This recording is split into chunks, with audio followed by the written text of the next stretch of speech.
Question number 4 हमारा है, यदि बहुपद x पर power 4 minus 6x³ minus 26x square plus 138x minus 35 के दो शून्यक 2 प्लस माइनस √3 हो तो अन्य शून्यक ज्ञात कीजिए। ओके, अब देखिए एक घात वाले बहुपद का शून्यक 1 होता है, 2 घात वाले बहुपद का शून्यक 2 होता है, 3 घात वाले बहुपद का शून्यक 3 होता है। अब ये जो बहुपद दिया हुआ है ये 4 घात वाला बहुपद है, इसका मतलब कि इसका 4 शून्यक होगा, जिसमें कि 2 शून्यक आपको ऑलरेडी इस क्वेश्चन में दिया हुआ है, तो 2 शून्यक आपको निकालना है। ओके, तो अब हम कैसे निकालेंगे आइए अब हम लोग समझते हैं। ठीक है, अब इस क्वेश्चन को बनाने से पहले हम आपको इससे पहले कुछ समझाना चाहते हैं, ताकि हमें इस क्वेश्चन को बताने के लिए आपको समझाने की जरूरत ना पड़े। ठीक है, जैसे मैं आपको गुणनखंड विधि से शून्यक निकालने के लिए मैं आपको बोलता हूं, तो आप करते क्या हो, जैसे मैं एक क्वेश्चन मैं आपको देता हूं। ठीक है, जैसे एक क्वेश्चन मैंने दिया आपको x² माइनस 2x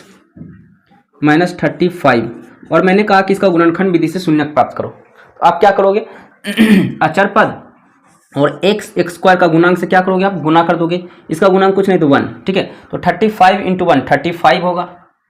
ओके, अब इस 35 का ऐसा गुणनखंड आप करते हो कि प्लस माइनस करने पर आपको x के बराबर क्या हो जाए, वो टर्म आपको मिल जाए, यानी -2x आपको मिल जाए। ठीक है, तो आप 35 का गुणनखंड आप करोगे तो इस तरह भी लिख सकते हो 1 × 35, ये भी इसका एक गुणनखंड हो गया, है ना। इसी तरह 7 × 5, ये भी इसका एक गुणनखंड हो गया। ठीक है, अगर हम इस गुणनखंड पे हम लोग वर्क करते हैं तो देखिए -2x हमें मिल जाएगा। ठीक है, जैसे हम यहाँ करते हैं 7 - 5, तो ये आएगा आपका 2, जो कि आपको चाहिए क्या, -2, यानी कि इसमें आपका काम नहीं हो रहा। ठीक है, अगर आप इसी को 5 - 7 करते हो तब ये आपका -2 आ जाता है, यानी कि आपको 5x - 7x लोगे तो -2x आपको मिल जाएगा, यानी कि इस फॉर्म में आपको लिखना है, ना कि इस फॉर्म में लिखना है। ठीक है, तो यहाँ पे हम क्या करेंगे, x² plus 5x minus 7x minus 35,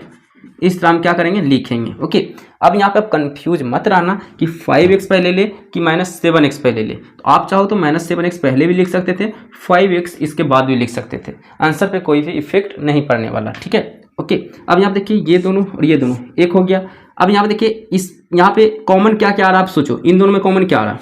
यहाँ पे देखिए 2x है, यहाँ पे 1x है, यहाँ पे x कॉमन आ जाएगा, बचेगा क्या, x + 5। अब यहाँ क्या है, माइनस कॉमन लेंगे तो ये आपका क्या बचेगा, 7 कॉमन लेंगे तो क्योंकि 7 इसमें भी है 7 इसमें भी है, 7 बचे 35, यानी 7 इसमें भी छुपा हुआ है। ठीक है, तो बचेगा क्या, x + 5, ओके, = 0। ओके, अब यहाँ पे मैंने -7 क्यों कॉमन लिया, क्योंकि -7 लेंगे कॉमन तभी ये दोनों ब्रैकेट एक समान होगा। अगर हम यहाँ पे +7 लेते कॉमन तो सोचो क्या होता है, अगर हम -7 ना लेकर के +7 कॉमन लेते तो ये आपका आता -x - 35, जो कि ये जो है ये ब्रैकेट इस ब्रैकेट के बराबर नहीं होता, जो कि हमें बराबर करना है। ये दोनों ब्रैकेट का वैल्यू हमेशा बराबर करना है, तो हम प्लस में कॉमन ले कि माइनस में कॉमन ले, तो यहाँ पे हम डिसाइड कर सकते हैं। अगर ये जिसमें भी इक्वल आता है उसी साइन में हम लोग क्या करेंगे, हम यहाँ पे कॉमन लेंगे। ओके, माइनस में कॉमन लेने पर अगर ये बराबर होता है तो माइनस में कॉमन लेंगे, अगर प्लस में कॉमन लेने पर ये दोनों बराबर होता है तो प्लस में कॉमन लेंगे। तो यहाँ पे हम देखें कि माइनस में कॉमन लेते हैं तभी ये बराबर होता है, इसलिए यहाँ पे मैंने -7 कॉमन लिया। ठीक है, ओके, चलिए अब यहाँ पे देखिए, आप x + 5 इसमें भी, x + 5 इसमें भी, यानी x + 5 क्या हो जाएगा, कॉमन आ जाएगा, बचेगा क्या, इसमें बचेगा x, इसमें -7 = 0, है ना, यानी कि x + 5 = 0, दूसरा हो जाएगा x - 7 = 0, अलग अलग करके मैंने लिख लिया। ठीक है, तो x बराबर क्या हो जाएगा, x = 5, 1 शून्य 5 हो गया, सॉरी -5 हो जाएगा, है ना, उस साइड करेंगे प्लस है तो माइनस में हो जाएगा, x बराबर क्या हो जाएगा, -7 है तो उस साइड जाएगा तो +7, यानी कि एक शून्य ये आया और दूसरा शून्य ये आया, है ना। यही आपको क्वेश्चन में दिया हुआ है, देखिएगा क्वेश्चन में दिया हुआ है, पहला शून्य दिया हुआ है, क्या दिया हुआ है, 2 + -√3 दिया हुआ है ना, यानी कि एक बार प्लस में और एक बार माइनस में, 2 शून्य आपको दिया हुआ है। तो एक बार हम मान लेते हैं प्लस में ये शून्य दिया हुआ है, दूसरा मान लेते हैं ये x बराबर माइनस में शून्य दिया हुआ है, कोई दिक्कत नहीं, यहाँ तक कोई दिक्कत नहीं। ठीक है, अब यहाँ देखिए शून्यक दिया हुआ है तो शून्यक यहाँ भी हम लोग निकाले हैं, तो शून्यक से पहले क्या होता है, इसको हम इस साइड कर लेते हैं तो ये 0 के बराबर होता है, तो इन सभी को हम इस साइड कर लेंगे तो ये भी 0 के बराबर हो जाएगा, यानी कि x ये क्या हो जाएगा, इस साइड करेंगे, इस साइड करेंगे तो प्लस जो है वो माइनस में हो जाएगा, तो दोनों प्लस में, यानी कि दोनों क्या हो जाएगा, माइनस में हो जाएगा। ठीक है, बराबर जीरो हो जाएगा। जब हम इसको इस साइड किए तो जीरो जीरो आया है, तो इसको भी हम इस साइड करेंगे तो ये जीरो के बराबर आएगा कि नहीं आएगा, बिल्कुल आएगा। अब यहाँ पे देखिएगा, यहाँ पे ओके, अब इसको भी हम इस साइड कर लेंगे तो क्या हो जाएगा, एक्स, ये प्लस में तो -2, ये माइनस में √3 है तो प्लस में √3, ये भी क्या हो जाएगा, जीरो के बराबर हो जाएगा। ओके, क्यों जीरो के बराबर हुआ, क्योंकि शून्यक दिया हुआ रहता है, तो इसको हम इस साइड करेंगे तो जीरो के बराबर होगा ही। ठीक है, अब यहाँ देखिए, इससे पहले ये हुआ करता था, तो इससे पहले ये हुआ करता था, है ना, यानी कि इसको हम क्या करेंगे, इनको और इनको क्या करेंगे, इनटू में ले लेंगे और जीरो के बराबर में ले लेंगे। ठीक है, यानी कि x - 2 - √3 into x - 2 plus √3 equal to zero, है ना। इससे पहले क्या हुआ करता था, इन दोनों को गुना आपस में कर लेते थे और जीरो के बराबर कर लेते थे, तो इन दोनों को क्या क्या मैंने आपस में गुना किया और जीरो के बराबर लिख लिया। जब ये इस फॉर्म में होता था इससे पहले, तो ये भी इससे पहले इस फॉर्म में हुआ करता था, इसका मतलब तो यही है ना। अब यहाँ पे देखिए, अगर आप इन दोनों को आप a मान लो और इनको b मान लो, तो ये भी दोनों क्या हो जाएगा, a, और ये भी क्या हो जाएगा, b, है ना।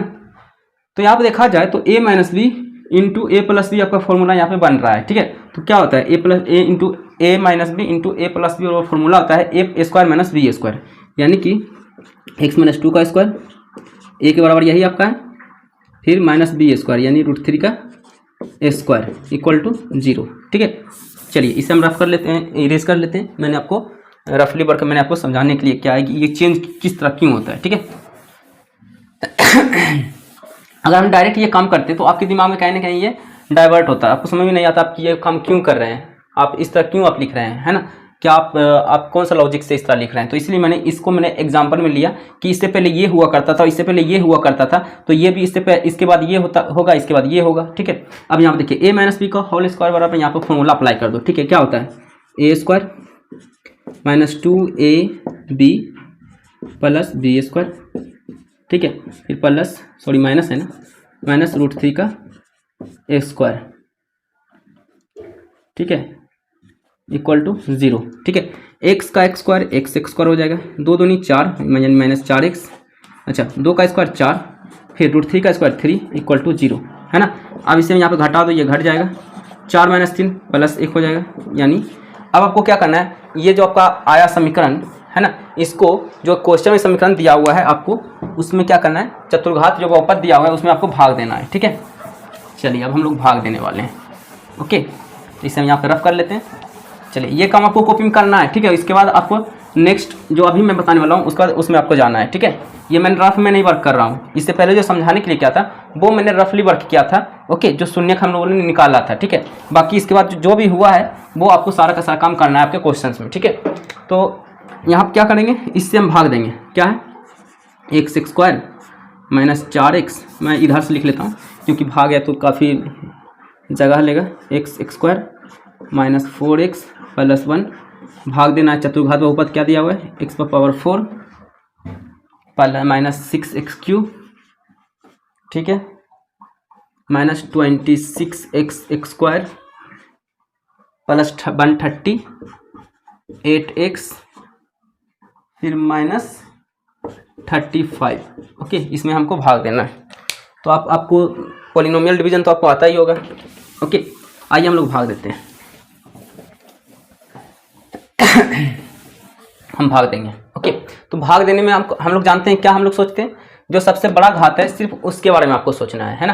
तो सबसे बड़ा घात क्या है, x⁴, तो x⁴ प्लस में है ना, यानी कि प्लस में x⁴ आपको लाना है। ये सारे को भूल जाओ, सिर्फ x⁴ के बारे में सोचो कि आपको गुणांक 1 लाना है और पावर जो है घात जो है वो 4 लाना है। तो इसको हम किस तरह, हम इसमें किस संख्या से, चर अचर संख्या से भाग लगाएं कि x⁴ हमको मिल जाए। तो हम यहाँ पे देख रहे हैं x² है। ठीक है, तो x² है, अगर हम इसे x² से गुना कर देते हैं तो x⁴ हमें मिल जाता है। ठीक है, यानी कि हम इसे x² से क्या करेंगे, भाग लगाएंगे। ठीक है, तो x² से हम भाग लगाएंगे तो इसमें पहले गुना करेंगे तभी तो नीचे लिखेंगे ना। ठीक है, देखिएगा x² into x² x⁴ minus plus minus minus हो जाएगा। अच्छा, ये क्या हो जाएगा 4x³ फिर प्लस प्लस प्लस हो जाएगा x²। ठीक है, यानी कि x⁴ minus 4x³ plus x square. ठीक है, अब देखिए ये काटने के लिए इसे माइनस करेंगे तो ये क्या हो जाएगा प्लस, ये क्या हो जाएगा माइनस, है ना, तो ये क्या हो जाएगा कैंसिल हो जाएगा। ओके, तो माइनस 6x³ प्लस 4x³ क्या हो जाएगा माइनस 2x³। ओके, अब देखिए minus 26x minus 1x square, minus 26x square minus 1x square कितना हो जाएगा माइनस 27x स्क्वायर, फिर प्लस 138x माइनस 35, ये आप लिख लो। ठीक है, ओके, चलिए अब इसके बाद आगे हम लोग काम करेंगे। ओके, अब आपको यहाँ पे देखिए सबसे बड़ा घात क्या है x³ यानी x³ का गुणांक कितना है माइनस 2x³, तो आपको ये लाना है। इन सभी टर्म को अभी आप भूल जाओ, आपको इसमें किस संख्या से आपको गुना करना है, भाग देना है, ताकि आपको ये टर्म आपको माइनस 2x³ मिल जाए, इसके बारे में आपको सोचना है। ठीक है, अच्छा इसका गुणांक क्या है 1 है, यानी कि इसको हम 2 से मल्टीप्लाई करेंगे तो ये 2x हो जाएगा, 2x स्क्वायर हो जाएगा, यानी कि इसमें एक x और हम लेंगे तो ये हो जाएगा 2x स्क्वायर, लेकिन प्लस में होगा। अगर हम इसे माइनस में गुना करेंगे, माइनस में गुना करेंगे तो ये माइनस 2x³ हो जाएगा, जो कि हमें चाहिए भी। ठीक है, यानी कि हम इसे माइनस 2x से क्या करेंगे भाग लगाएंगे। ठीक है, माइनस 2x से भाग लगाएंगे तभी ये माइनस 2x³ हमें देगा, जो कि हमें चाहिए भी था। ठीक है, तो इसको क्या करेंगे पहले हम गुना कर देते हैं, तब इसके नीचे हम लोग लिख लेंगे। ठीक है, चलिए इसको हम पहले गुना कर लेते हैं। ठीक है, तो इसको हम गुना करते हैं तो प्लस माइनस माइनस, तो माइनस 2x³। ठीक है, फिर माइनस माइनस प्लस, 4 दूनी 8, 8x स्क्वायर। ठीक है, फिर ये माइनस प्लस माइनस 2x, यानी ये टर्म को आपको नीचे लिखना है इसके नीचे। ठीक है, तो इसके नीचे हम लोग लिखते हैं। ठीक है, तो minus 2x³ plus 8x square. ठीक है, माइनस 2x। ठीक है, बटा, चलिए ये वर्क मैंने रफली वर्क किया समझने के लिए। ठीक है, ओके, चलिए ओके, अब यहाँ आप देखिए इसे हम प्लस करेंगे तभी कटेगा। ओके, चलिए ये क्या हो गया कैंसिल हो गया। ओके, अब देखिए माइनस 27x स्क्वायर और माइनस 8x स्क्वायर कितना हो जाएगा 35 हो जाएगा ना जी। 30 7 7 14 14 15 है ना, 30 माइनस 35x स्क्वायर, ये कितना हो जाएगा आपका, ये हो जाएगा आपका 38 39 40, तो प्लस 40 यानी 140 हो जाएगा 140x माइनस 35। ओके, ये आपका हो जाएगा ना जी। चलिए ये आपका हो गया।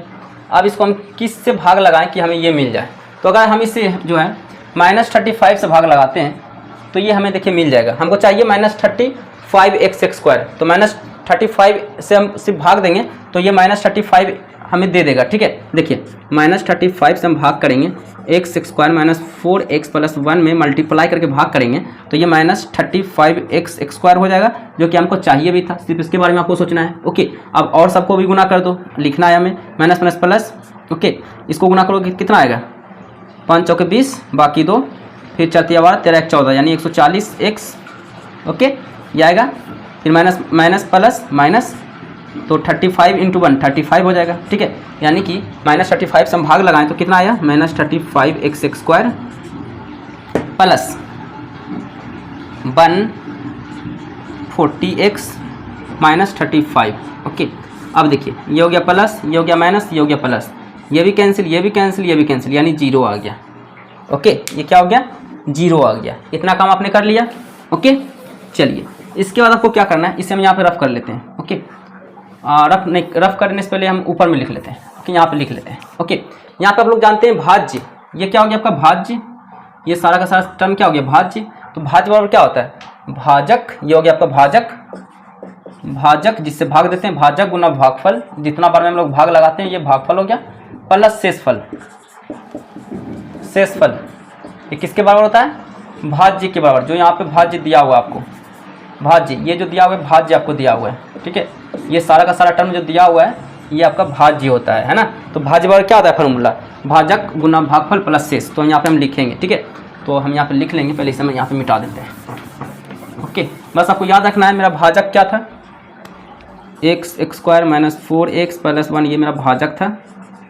भागफल कितना था x square minus 2x minus 35। ठीक है, मेरे पास जगह नहीं इसलिए यहाँ पे मैंने लिख लिया ताकि हम भूले ना इसे। ठीक है, ये मेरा भागफल है। शेषफल 0 आया वो तो हमें याद है ही। ठीक है, तो यहाँ पर हम लिखेंगे फॉर्मूला, यहाँ पर अप्लाई करेंगे। ठीक है, ओके चलिए। तो भाज्य बराबर क्या होता है, भाज्य क्या दिया हुआ था, x पर power 4 okay minus 6x³ minus 26x square plus 138x minus 35 equal to, ये भाज्य दिया होता है। भाज्य बराबर क्या होता है, भाजक कितना दिया हुआ है, x square minus 4x plus 1 भाजक गुना भागफल कितना दिया हुआ है, x square minus 2x minus 35x plus शेषफल कितना दिया हुआ 0, तो 0 लिखने की जरूरत नहीं है, वैसे लिख दो। नेक्स्ट स्टेप में 0 आप रिमूव कर देना। ठीक है, ओके इतना आपने लिख लिया। अब इसके बाद देखो, इसके बाद यहाँ पे क्या हो जाएगा, ये 0 तो कैंसिल हो जाएगा, यानी सीधा सीधा आपके पास बचेगा x square minus 4x plus 1 और फिर बचेगा x square minus 2x minus 35। Okay, इतना ही बचेगा आपके पास। ओके, यानी कि इन सारे टर्म के बराबर है ना, लिख लेना है ये सारे टर्म इक्वल टू इतना आपको लिख लेना है। ठीक है, ओके, यानी हम इसे लिख ही लेते हैं, एक्स पर power 4 minus 6x³ minus 26x square plus 130x okay minus 35।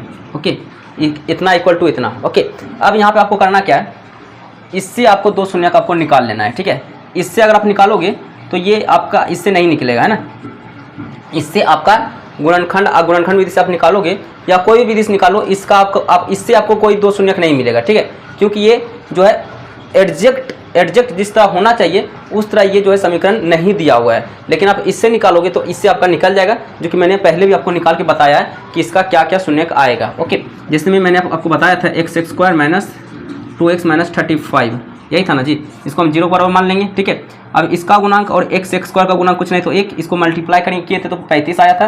35 का गुणनखंड हम लोग जानते हैं 7 × 5 = 35 होता है, यानी इसे माइनस 7x प्लस 5x लेंगे तो माइनस 2x हमें मिल जाएगा। ठीक है, यानी इसे हम इस तरह लिख सकते हैं, x square minus 7x plus 5x लिख सकते हैं माइनस 35 इक्वल टू 0। ठीक है, ओके, अब यहाँ आप देखिए इन दोनों में x कॉमन आ रहा है तो x कॉमन ले लो। ठीक है, इन दोनों में x कॉमन आ रहा है, x माइनस 7 बचेगा। अब यहाँ पे देखिए क्या कॉमन आ रहा है, प्लस 5 कॉमन आ रहा है। ठीक है, तो बचेगा क्या यहाँ पे x माइनस 7। ठीक है, इक्वल टू 0। अब यहाँ पे x प्लस 5 x माइनस 7 देखिए इसमें भी कॉमन है इसमें भी कॉमन है, तो x माइनस 7 कॉमन ले लो आप, बचेगा क्या x प्लस 5 इक्वल टू 0। ठीक है, अब यहाँ पे देखिए x माइनस 7 बराबर हो जाएगा 0, यानी x बराबर हो गया 7 प्लस हो जाएगा उतर जाएगा, था x प्लस 5 बराबर दिया हुआ है 0, यानी x बराबर हो जाएगा माइनस 5। ठीक है, यानी कि 2 शून्य का आपको इससे निकल चुका है और 2 शून्य पहले से आपको दिया होता है ना, यानी कि अभीष्ट लिख दो। इसीलिए शून्य के बराबर, ये डायरेक्ट लिख लो, इसीलिए शून्य के बराबर पहले से दिया हुआ था 2 शून्य क्या जी, 2 प्लस √3 ओके, फिर 2 माइनस √3, फिर आपका क्या आया है 7 एवं माइनस 5, यही क्या हो गया 4 शून्य हो गया इसका आंसर। 2 शून्य पहले से ऑलरेडी दिया हुआ था और 2 शून्य का आपने निकाल लिया। ठीक है, तो यही क्या हो गया इस क्वेश्चन का आंसर। ठीक है।